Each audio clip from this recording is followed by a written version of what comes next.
aku anak pungut lah, anak haram lah, anak pungut dari tempat sampah lah ya.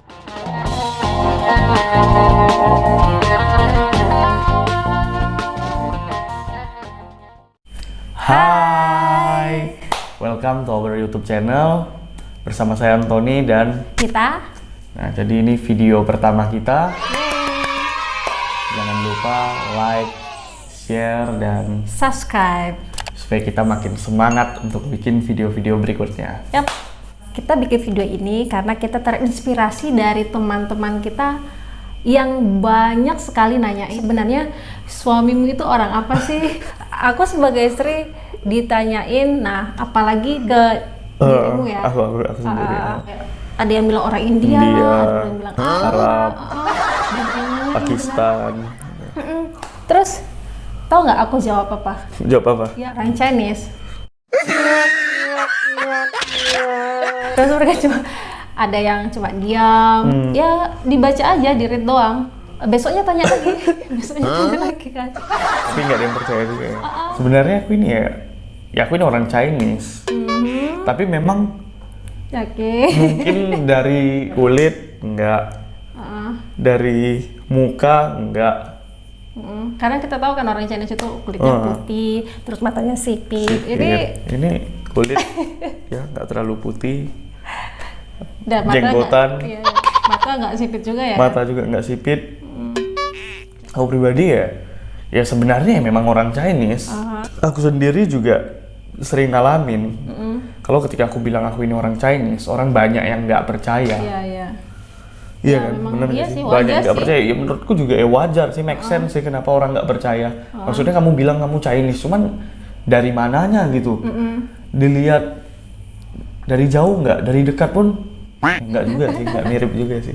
Ada pengalaman menarik nggak? Mereka nggak nyangka kalau kamu itu orang Chinese gitu. Pengalaman menariknya sih kayak berapa kali pergi belanja gitu ada orang yang pakai bahasa Inggris, itu pernah ya.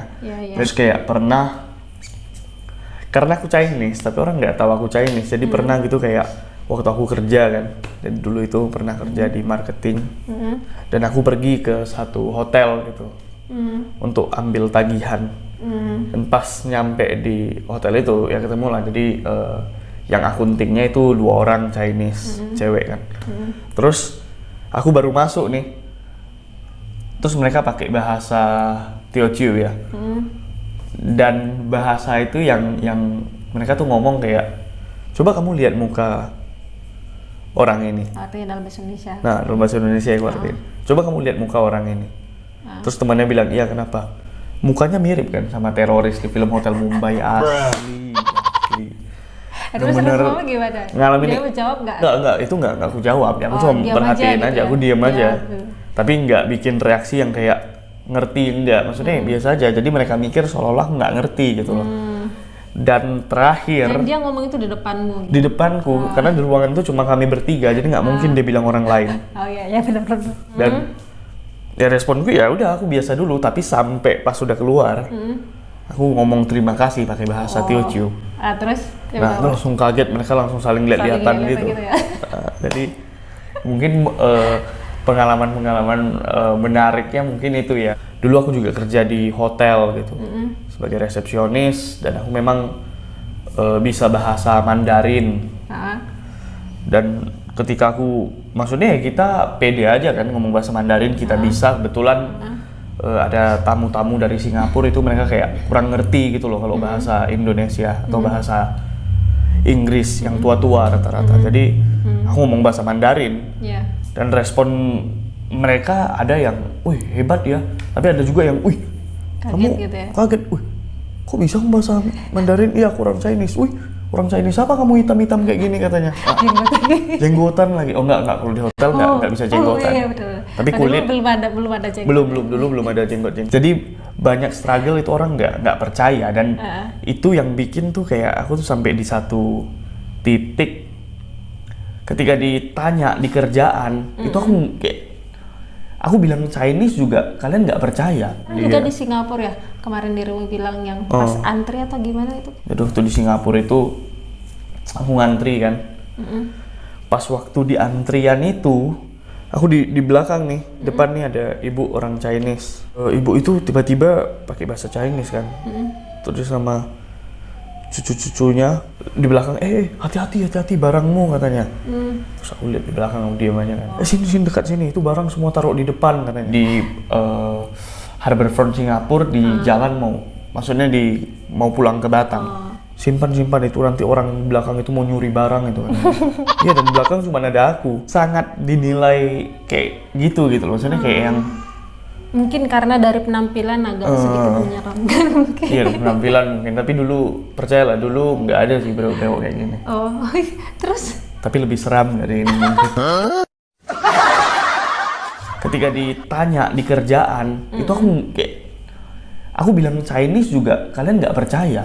Ya udah aku bilang aja, aku orang India. Oh iya. Atau ditanya, pasti ada campuran ya, papanya ya, mamanya ya.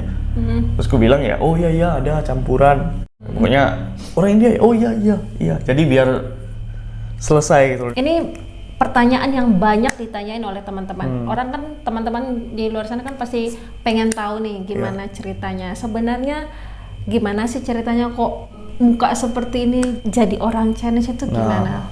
Itu gimana? Jadi beginilah ceritanya. Pada dahulu kala. Jadi aku diangkat oleh orang Chinese gitu. Jadi aku ini sebenarnya anak angkat gitu di keluarga. Umur berapa itu? Mungkin umur berapa ya? Mungkin dari bayi kali ya. Dari bayi itu diangkat sama keluarga Chinese gitu ya. Which is papa mamaku sekarang gitu. Jadi waktu aku diangkat, waktu masih baby, aku juga nggak tahu ya. Ada kak berdua ya sama adik? Iya, sama adik. Dan aku juga nggak tahu ya apa itu maksudnya kapan tepatnya. Dan aku lihat tanggal lahir tuh ya berdasarkan apa aja. Jadi kalau waktu pastinya kapan ya aku juga nggak tahu sih. Yang jelas dari bayi. Jelas dari bayi. Ada waktu bayi gitu. Waktu itu diangkat dan dititipkan juga ke Chinese. Jadi bentar. Berarti dirimu diangkat oleh mama yang sekarang, mama kan. Terus diangkat, habis itu dititipin lagi. Iya, dititipin lagi ke ada. Ya mungkin karena mungkin ya nggak tahu ya. Ini mungkin karena kalian diangkat berdua. Kan agak susah nih untuk rawat berdua bayi kan. Bener, makanya satunya mungkin dititipin ke orang tua angkat yang lain gitu. Iya benar, mungkin karena itu sih. Waktu kecil mungkin nggak ngeh ya. Tapi jadi ini juga satu kebingungan gitu waktu aku masih kecil. Jadi kita punya orang tua sampai 3 itu kan bingung gitu kan. Yang satu kan aku nggak tahu siapa, di mana, mengapa dan bagaimana. Yang kedua yang angkat. Yang ketiga ketika dititipin. Nah jadi kan 3 kan.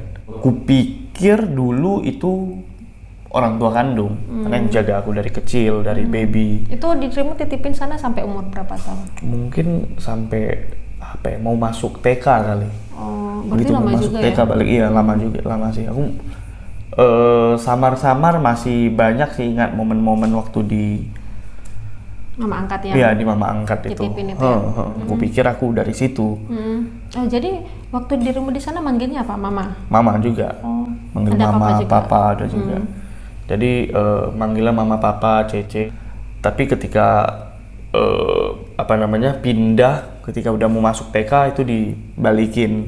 Di situ ya aku jadi sedikit bingung lagi nih, gitu. Balik di situ ya aku harus menyesuaikan diri lagi. Dirimu pasti bingung, ini siapa? Iya, ini siapa? Ini orang tua yang mana lagi gitu. Nanti diangkat ya tetap satu hal yang nggak hilang itu ya aku tetap ngerasa aku beda. Oh, di sana juga beda, di sini juga beda. Ada nanya nggak ke mereka gitu? Oh, enggak sih, karena kan masih kecil kan. Jadi waktu kecil itu aku nggak terlalu ngeh juga sih. Tapi seiring berjalannya waktu makin besar kita jadi tahu kalau kita beda gitu loh. Tapi nggak berani nanya? Atau pernah nanya? Sebenarnya bukan nggak berani nanya ya, karena dulu tuh nggak terpikir untuk nanya, dan aku nggak terpikir bahwa itu bakal jadi suatu problem masalah atau apa gitu. Enggak sih, bagiku juga agak aneh aja sih, maksudnya kayak mama apakah aku anak angkat. Ya tapi nggak gitu juga kali ya, mungkin nggak gitu ya, tapi mungkin aku agak kayak film-film aja kayak bingung aja sih mau nanyanya, dan memang ya aku nggak tanya sih itu. Dan singkat cerita ketika pertama aku tahu aku anak angkat itu, tapi aku udah damai ya. Aku udah damai dengan udah pulih, udah damai dengan diriku. Dan ketika aku ceritakan ini juga, ini bukan lagi ngomongin sakit hati atau apa, tapi ini cuman supaya kita punya gambaran yang jelas gitu. Iya. Jadi udah berdamai sama masa lalu juga gitu. Makanya pertama aku tahu itu ketika aku tuh di mobil gitu waktu masih kecil kan sama adikku berdua. Dan waktu itu sama adik terus di mobil kan berdua kami duduk. Kami waktu itu habis bantu-bantu ada bersihin rumah papaku gitu ya. Dan waktu lagi duduk itu tiba-tiba di mobil itu ada apa gitu yang rusak. Padahal kami juga nggak tahu. Kami nggak ngerti apa yang rusak. Dan ketika papaku masuk mungkin dia emosi atau gimana. Jadi dia marah dan dia bilang, keluar satu kata-kata, dasar anak sial, aku nyesal ngangkat kalian sebagai anak. Anak bawa sial katanya. Nah. Oh, dimarahin kalian berdua? Iya, kami berdua. Aku nggak tahu ya adikku ngerasain apa, gimana. Tapi kalau aku itu berbekas sih sampai aku besar. Dan singkat cerita itu yang bikin aku tahu kalau aku ini anak angkat. Maksudnya gimana cara kita taunya itu loh. Itu yang mungkin jadi luka gitu loh. Sebenarnya kalau aku tahu dalam keadaan baik-baik, oh ya sebenarnya kamu ini ngomong baik-baik gitu ya. Ngomong baik-baik atau gimana, atau kayak di sinetron lagi jalan kan, ditabrak mobil, tiba-tiba kebanyakan nonton sinetron itu. Ternyata ini orang tua kandungku, ternyata ya apa kan ada kayak gitu kan. Harapan kita kayak gitu, tapi sometimes apa yang kita harapin itu nggak terjadi seperti apa yang kita harapkan. Ya, berarti di situ dia benar-benar hancur. Iya, benar-benar hancur kan, benar-benar kayak ngerasa kayak jadi aku siapa gitu loh. Siapa aku ini? Kayak aku tuh yang kayak bingung sih gitu ya, sempat jujur ngefek sih ke mentalku gitu loh. Ya malu kan, aku jadi kayak ngerasa kayak aku Chinese, so jadi malu untuk ngakuin kalau aku itu Chinese. Mungkin saran juga ya buat teman-teman bahwa ketika luka kita nggak pulihkan luka itu bakal kita bereskan, merembet kemana-mana. Dan awal aku cuman nggak suka sama papaku, dan itu merembet sampai ke aku nggak suka dengan keluarga aku nggak ini. Bahkan yang paling parah, aku tuh nggak ngomong sama papaku itu dari sejak peristiwa itu sampai dengan aku SMA, sampai dengan lulus. Maksudnya komunikasi nggak ngomong sama sekali atau cuma mungkin ngomong kita bisa dihitung pakai jari sih, walaupun kita tinggal satu rumah. Berarti ngomong pun cuma sekedar gitu ya. Dan itu juga bukan cuma itu aja ya, aku jadi kayak ngerasa hidupku tuh kayak apa, nggak ada artinya gitu loh. Aku ngerasa Tuhan nggak adil, nempatin aku di tempat yang aku nggak tahu kenapa harus kayak gini, dan aku nggak tahu siapa orang tua kandungku. Aku ngerasa beda, dan aku ngerasa kayak nggak ada artinya. Jadi aku juga hidupku ya aku rusakin aja gitu loh, jadi ikut hidup yang nggak benar gitu, mabuk-mabuk apa semua. Dari situ aku mulai tahu gitu loh. Dan ketika struggle tentang identitas itu sangat berdampak sih ke kehidupan sehari-hari. Itu benar-benar mempengaruhi ini kita loh, kayak apa ya, nggak pede, terus ya bermasalah sama diri kita sendiri dari dalam gitu, mental kita juga nggak bagus gitu. Sangat banyak ya dampaknya ke kehidupanku di sekolah, ketika lulus, di kerjaan, di ini. Jadi aku malu untuk ngakuin identitas yang pertama. Jadi aku coba untuk tutup-tutupin. Aku nggak mau orang tahu aku ini Chinese. Aku jaga jarak supaya orang jangan tahu, karena aku malu kan.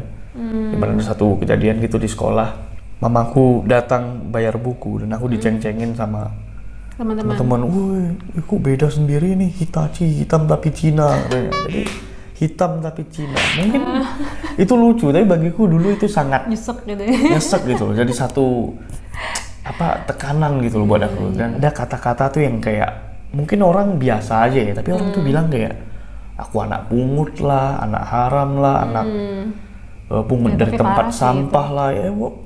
Itu sangat menginikan mentalku sih gitu. Benar-benar. Jadi bikin aku tuh mulai jauhin circle Chinese. Aku mulai kayak Chinese itu aku mulai ngelihat kayak jadi karena luka yang nggak disembuhin itu jadi merembet kemana-mana gitu. Aku nggak suka Chinese, dan bahkan aku batasin circleku untuk bergaul sama orang-orang pribumi aja gitu. Nggak mau bergaul sama Chinese karena aku nggak suka Chinese kan, karena basically aku juga struggle sama aku punya identitas kan. Jadi aku terlalu ini sama Chinese dan itu berjalan bertahun-tahun sih. Bahkan yang paling nyesek itu aku harus bohong identitasku. Yang pertama aku bilang juga orang nggak akan percaya, tapi yang kedua juga ya karena sakit hatiku itu. Kalau kita nggak punya pemahaman yang benar tentang identitas kita, itu kita jadi orang yang ya minder. Iya benar. Karena kalau kita beres sama identitas kita berani ngakuin identitas kita, ya pede gitu. Dari dalam beres, maka semua beres. Kalau di dalam hancur, kita kemana-mana juga jadi nggak pede lah, terus merasa kayak insecure, terus apa ya banyak yang mengintimidasi kita. Makanya itu pentingnya sadarkan identitas itu. Ya puji Tuhan ketika udah pulih, udah damai dengan diri sendiri juga, di situ baru berani untuk ngakuin bahwa aku itu Chinese gitu. Identitas itu penting, kita nggak mungkin bisa tutup-tutupin itu. Oke, kita bisa tutupin itu seminggu, 2 minggu, sebulan, 2 bulan, setahun, tapi mau sampai kapan kita tutupin capek itu? Sendiri, capek juga kayak kita bohong, tutupin ya. Sampai kapan kita sanggup untuk tutupin itu gitu. Suatu saat bakal ketahuan juga kan, dan itu nggak enak buat kita untuk menjalani kehidupan kita juga nggak enak gitu. Sejak kapan dirimu bisa ngakuin atau bisa berani bilang kalau dirimu tuh orang Chinese? Terus apa alasan yang bikin dirimu berani gitu? Waktu pastinya aku nggak ingat ya? Nggak terlalu tahu sih. Tapi aku mulai pulih ketika aku mulai berdamai dengan diriku gitu. Maksudnya ketika aku berdamai dengan diriku sendiri itu berdampak sih ke semua, ke kerjaan, ke lingkungan. Karena kayak tadi kan, itu nggak mungkin kita tutupin. Memang sesuatu yang nggak mungkin kita tutupin. Mungkin titik baliknya ketika aku mulai lelah untuk nutupin itu ya. Tuhan menciptakan kita sedemikian rupa, maksud Tuhan rencanain, ya udah kita terima itu gitu kan. Kalau kita coba untuk lawan rancangan Tuhan dalam hidup kita, malah justru kita. Dan setiap orang punya jalan hidup masing-masing, juga itu. Punya background masing-masing juga.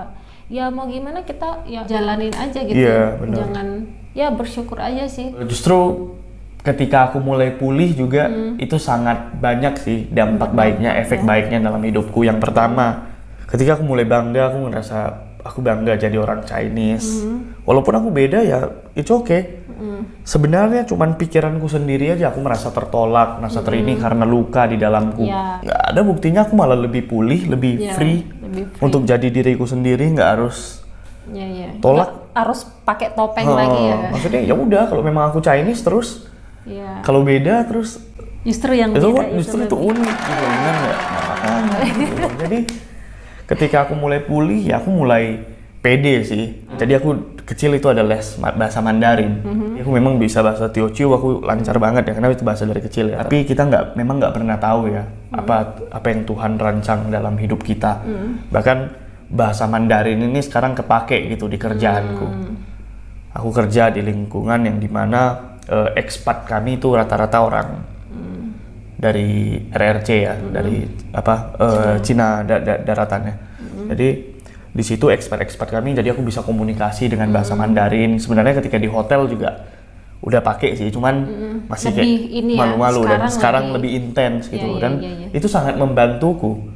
Dan walaupun tampangku nggak kayak Chinese ya, itu malah unggul gitu loh, malah nilai plus gitu loh. Salah satunya kalau orang bicarain aku juga udah tahu, udah diem aja, jadi seolah-olah kita nggak ngerti kan. Nah, pesan buat teman-teman yang mungkin kita nggak tahu, mungkin di luar sana ada yang ngalamin sama kayak aku juga, struggle sama identitas, apapun itu ya, pesannya kita harus berdamai sih dengan diri kita. Ya benar, harus berdamai dulu. Jadi kita harus berdamai, selesai dengan diri kita, dan yang paling penting sih kita tahu ya, maksudnya kita harus ingat bahwa Tuhan ciptakan kita itu udah, setiap orang tuh udah ada tracknya gitu loh, jalannya, jalan ceritanya masing-masing. Jadi baik itu baik ataupun buruk, pada akhirnya jalanin aja. Gitu. Pada akhirnya itu akan bawa kita kepada sesuatu yang baik gitu loh, di ujungnya. Karena sometimes kita nggak boleh terlalu cepat kayak ngejudge. Kenapa sih hidup kayak gini? Kenapa sih nggak adil? Kenapa sih ini? Kenapa sih itu? Padahal kita belum lihat sampai ujungnya. Kan Tuhan kan ngelihat hidup kita itu dari sisi yang luas ya. Sampai ya. Nah, kita kan lihat kan cuma bisa gini. Iya. Kita nggak tahu belakang. Kita aja. Nah, kalau Tuhan kan lihat luas. Jadi dari awal sampai akhir. Iya, Tuhan tahu masa depan kita. Jadi apapun yang Tuhan rancangkan dalam hidup kita, apapun keadaan kita hari ini, kita jangan malu, jangan berkecil hati.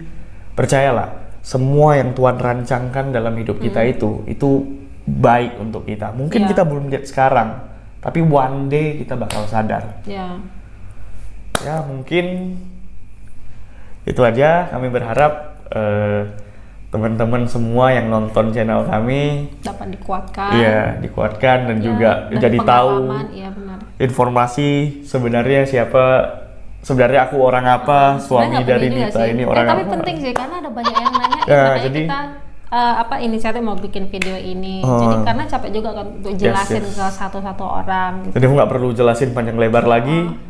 Buat teman-teman yang pengen tahu lebih, nah bisa nonton di video ini. Buat teman-teman yang masih punya pertanyaan boleh ditanya di kolom komentar. Di kolom komentar boleh, dan boleh DM ke IG kami juga boleh, nanti kami siapa tahu share. Bisa jadi inspirasi buat bikin video selanjutnya.